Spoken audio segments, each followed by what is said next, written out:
My name is Emma, and this is the story of how I lost everything, and then found something far more powerful. It all began the day after my husband Luke died. I stood on our front porch, numb from grief, with my overnight bag in one hand and a bouquet of wilted flowers from the hospital in the other. My eyes were puffy from crying, my hair a mess from sleeping in the hospital chair for 2 nights straight. Luke had fought for hours in the emergency room after a sudden heart attack. He was only 36. I reached into my bag for the house key. My fingers trembled as I slipped it into the lock, but it didn't turn. I frowned, tried again. Nothing. I took a deep breath, wiped my hand on my jeans, and tried the spare key. Still nothing. My heart started to pound, and not from grief this time. I knew this lock. I'd used it every day for 4 years, and now it was like I didn't live here anymore. That's when I noticed something strange. Through the living room window, I saw boxes. Cardboard boxes, a suitcase, a set of pink velvet cushions that weren't mine. I pressed my face to the glass to get a better look. And then I saw them. Karen, Luke's mother, was inside. So was Luke's sister, Stephanie. They were unpacking boxes like they were moving in, laughing, drinking tea from my favorite mugs. My head spun. I knocked. No answer. I knocked louder. Finally, the door opened, and there stood Karen, arms folded across her chest, lips curled into a satisfied smile. "Emma," she said, tilting her head. "Didn't expect you so soon." "What's going on?" I asked, stepping forward. "Why can't I open the door? Why are you here?" Karen didn't move. Instead, she leaned her shoulder against the doorframe, like this was all some minor inconvenience. "Because you don't live here anymore," she said plainly. "My son paid for this house, and now that he's gone, it belongs to his real family. You can leave." I blinked at her. I was sure I'd misheard. I, I'm his wife," I stammered. "We bought this house together. What are you talking about?" Karen scoffed. "Oh, please. You married him with no prenup, no job, no children.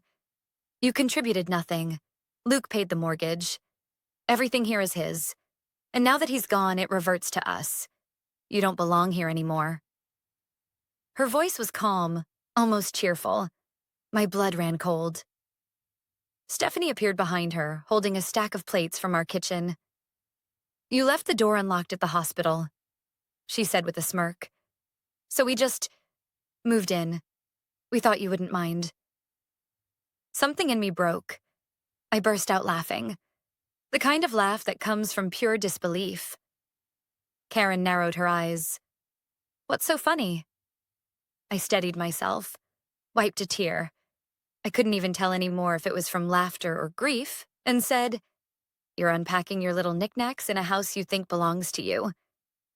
But here's the thing, Karen." I leaned in, voice low and steady. "The house was mine." Karen's smirk faltered.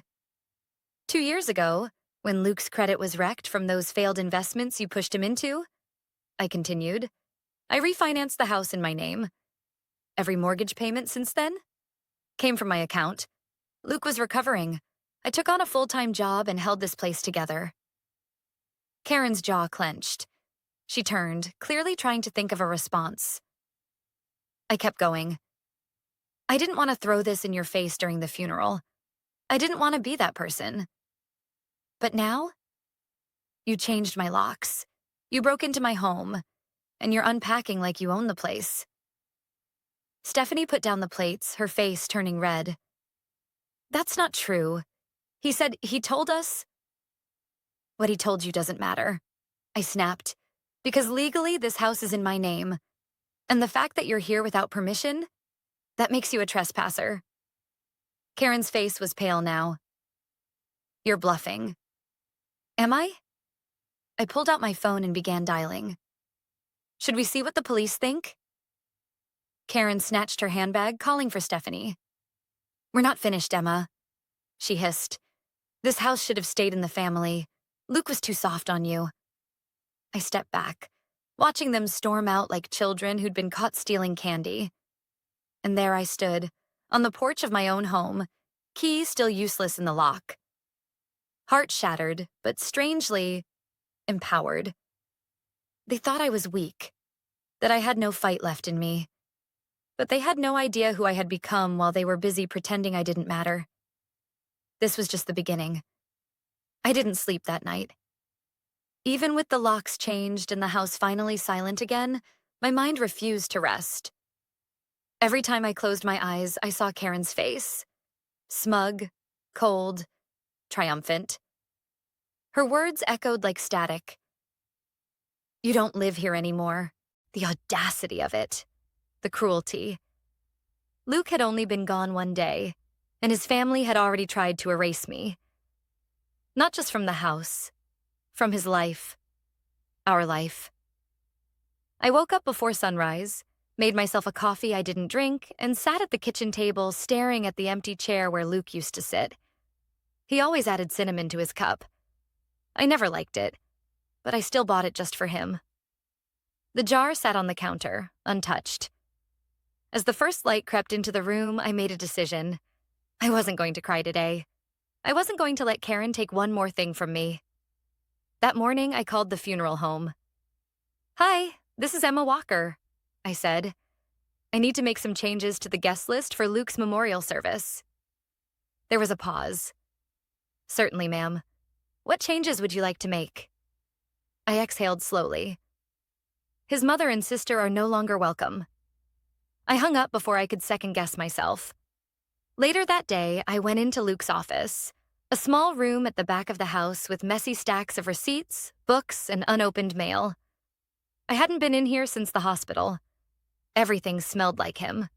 Faint cologne, printer ink, and that weird citrus candle he insisted helped him focus. I needed to find paperwork.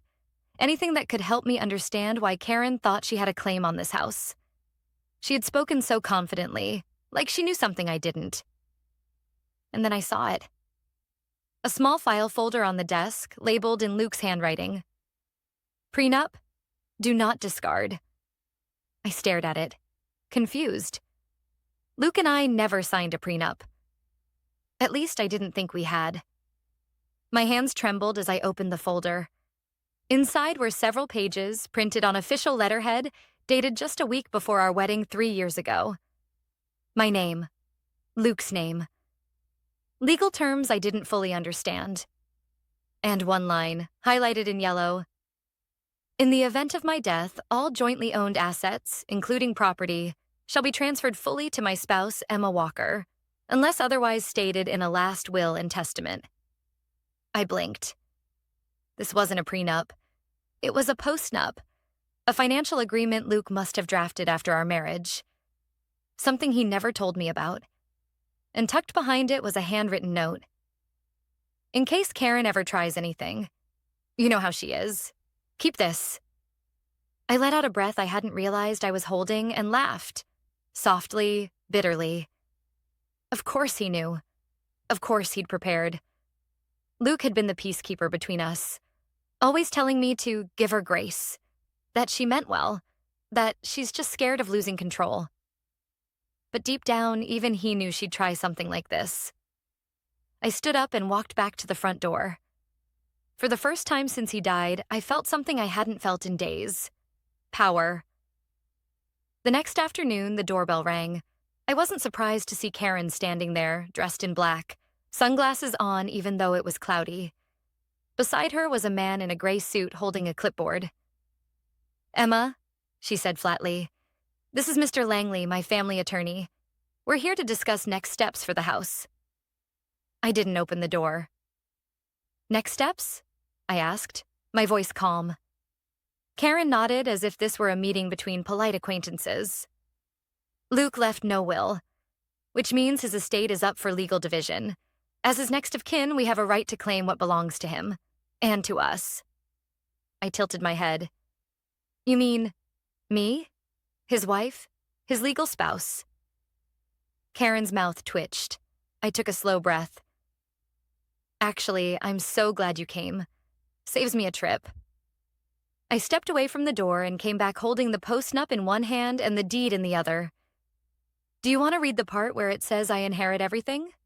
I asked, voice still calm. Or should I call my lawyer and let her explain it to you in court? Karen's attorney reached out for the documents, but I pulled them back. You can have your copy when you get one through official channels, I said, then locked the screen door.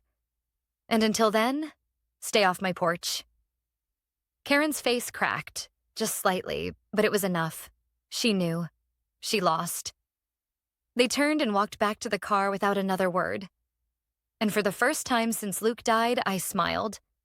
But what I didn't know was that Karen wasn't done. Not by a long shot. The days after that confrontation with Karen were quiet. Unsettlingly so. No more unexpected visitors. No letters. No late-night calls. Part of me hoped, foolishly, that she had finally accepted the truth. That she'd crawled back to her own miserable life and let me mourn in peace. But another part of me knew better. Karen didn't back down. She regrouped. Still, I tried to reclaim some sense of normalcy. I spent most of my time sorting through Luke's things, packing up some of his clothes, organizing the paperwork in his office. Each drawer I opened felt like pulling back a layer of grief. One morning, I found his old camera bag buried in the back of our closet. Inside were dozens of memory cards. Some of them from our honeymoon, others from random road trips or lazy afternoons in the backyard. I spent the whole day looking through them, smiling through tears. That evening, I poured myself a glass of wine, lit one of Luke's favorite candles, and sat on the porch just as the sun dipped below the trees. For a moment, I felt something like peace. And then I saw the envelope sticking out of the mailbox. No stamp. No address. I looked around. The street was empty. I opened it carefully. To whom it may concern, we are writing to inform you that a formal petition has been filed with the County Probate Court by Karen Blake, mother of the late Luke Walker, challenging the legitimacy of the property transfer between Mr. and Mrs. Walker. The petitioner alleges that undue influence, mental distress, and coercion may have played a role in the post-nuptial agreement. A hearing has been scheduled. I dropped the letter. She was going to court. Despite the deed. Despite the signed agreement. Despite Luke's note. And the worst part? She was accusing me of manipulating him. I called my lawyer, Angela, immediately. Her voice was calm, as always. Too calm. I had a feeling she'd pull something like this, Angela said. It's all noise, Emma. If we have the deed, the contract, and proof of his mental competence at the time, we'll win. She's accusing me of coercion, I said, my voice shaking. Angela paused. I know. And I know it feels personal, because it is personal. But she's not interested in the truth. She wants control. I want to fight, I whispered. I want to destroy her. Angela's tone shifted. Good, but we do it smart. You keep quiet. You don't reach out.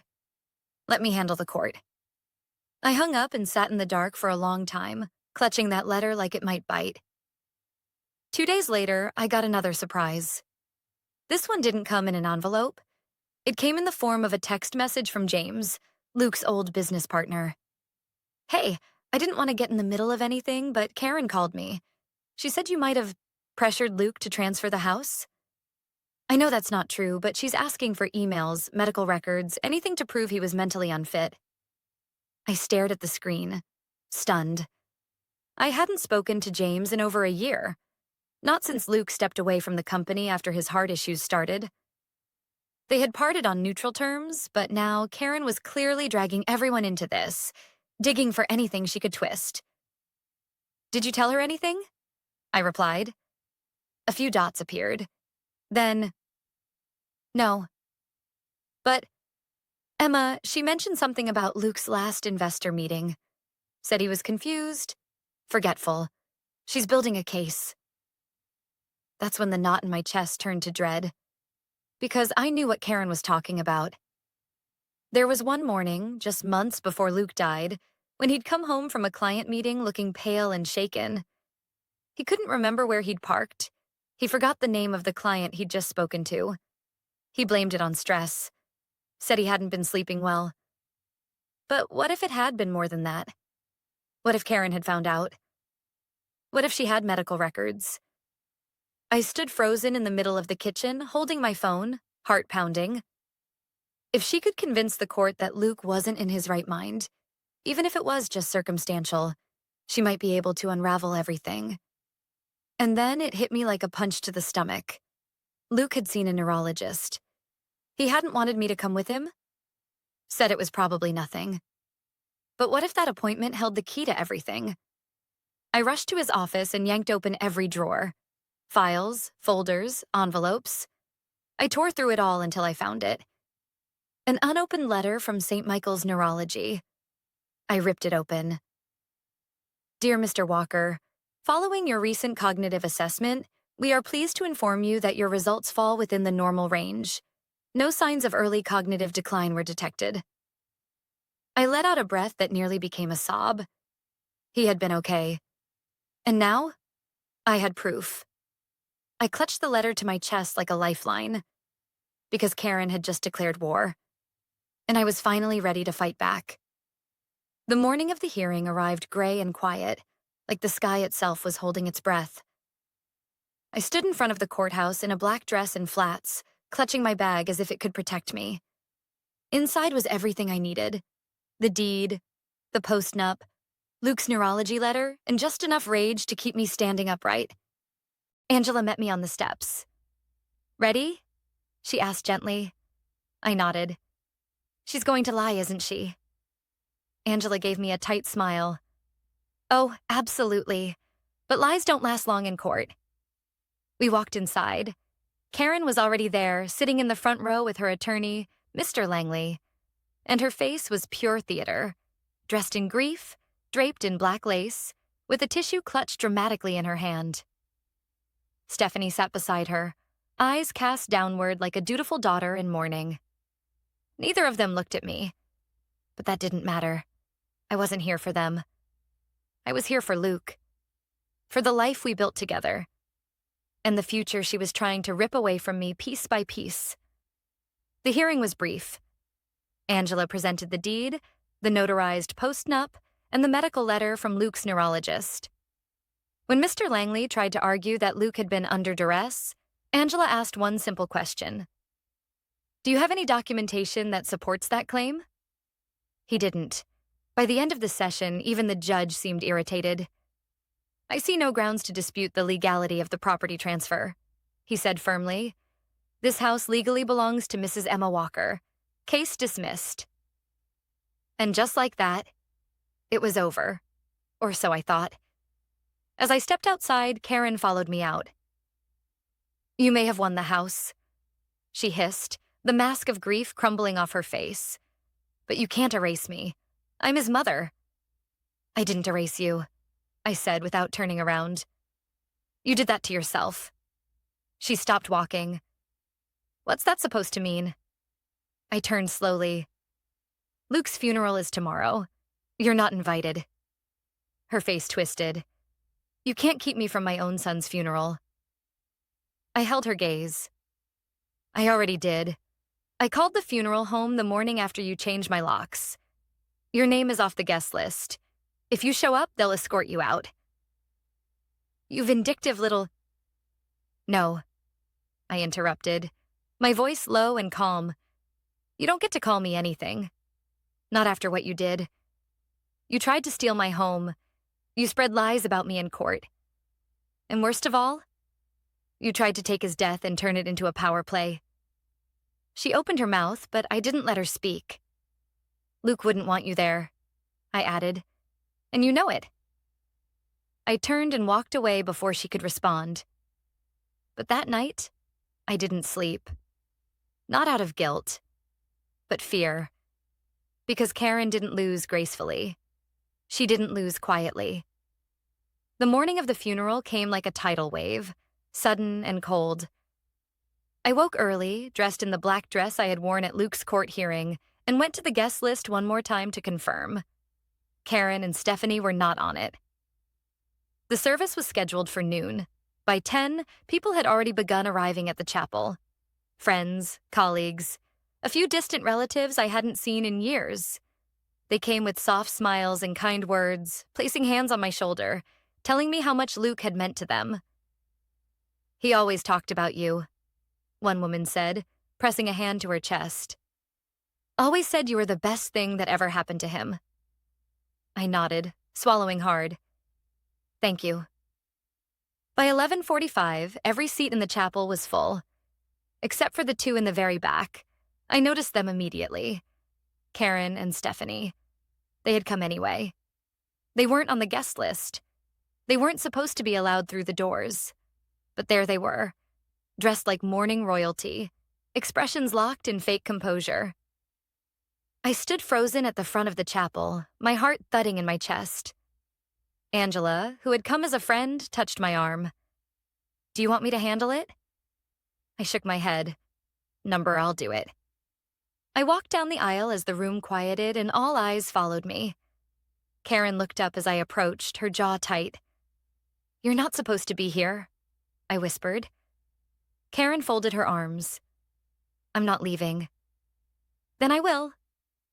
Her eyes flickered in surprise. "I'll walk out right now and I'll take the minister with me. We'll do the funeral somewhere else. A park, the backyard, I don't care. But I will not let you sit here and pretend to be a grieving mother when all you care about is what you didn't get." Karen stood up abruptly, but before she could speak, Stephanie reached for her arm. "Mom," she whispered, "let's go." Karen stared at her, stunned. Stephanie avoided her gaze and stood up, her eyes on the floor. After a long pause, Karen followed, seething in silence as they walked out of the chapel. The door clicked shut behind them, and I finally exhaled. The minister began to speak, and I said goodbye to the man I loved, surrounded by people who actually knew what love was. The day after the funeral, the house was still. Not peaceful, just eerily quiet, like the walls were waiting for something to happen. I sat on the edge of the bed, still in black, staring at the empty spot next to me where Luke used to sleep. The scent of him still lingered faintly on the pillow. It felt like he might walk in any minute with coffee in hand, humming that off-key song he always made up when he thought I wasn't listening. But he wouldn't. He was really gone. And in the absence of his presence, all that remained was his legacy, and the mess his mother had tried to create in the shadows. The court had ruled in my favor. Karen had been kicked out of the funeral. Stephanie hadn't even looked me in the eye. But I knew better than to assume it was over. People like Karen didn't just leave. They waited. And then they circled back. So when I saw her car parked across the street that morning, engine off, windows cracked just enough to smoke a cigarette, I wasn't surprised. I simply stepped onto the porch with my coffee in hand and stared her down until she flicked her cigarette out the window and drove away. She never had the courage to face me directly again. Over the next few weeks, I focused on cleaning out Luke's office, room by room, item by item. Each drawer I opened brought a new wave of memories. His watch, a box of old business cards, a photo of the two of us at the lake before everything got complicated. But it wasn't just grief I felt anymore. It was determination. Karen had tried to strip me of everything: my home, my reputation, even my right to mourn the man I loved. She thought I'd fall apart. She thought I'd crawl away and disappear. Instead, I did something else. I started digging. In the backyard, where Luke had always dreamed of building a garden. He talked about it often, usually while flipping through seed catalogs or pointing at YouTube videos about compost. It had been his dream, and I had ignored it. Always too busy, always saying, maybe next season. But now the garden was going to grow, and it was going to grow in his name.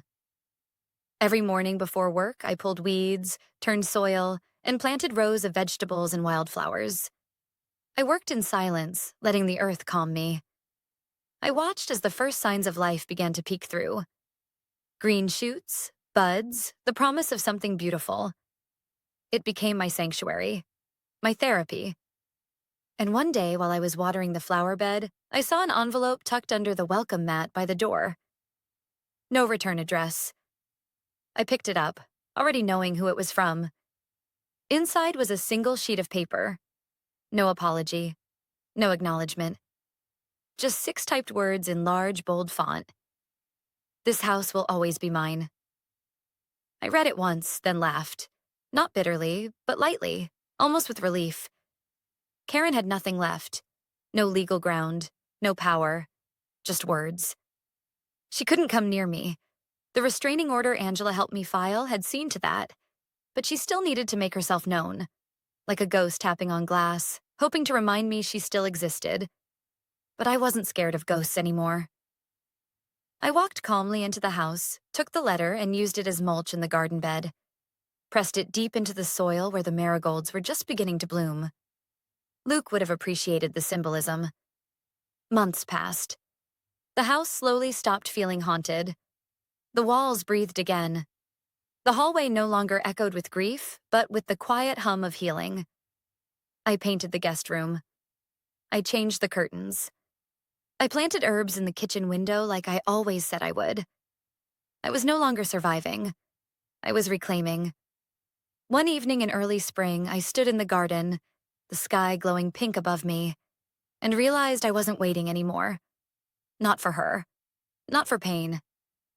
I was living again with Luke always in my thoughts, and that was the greatest revenge of all.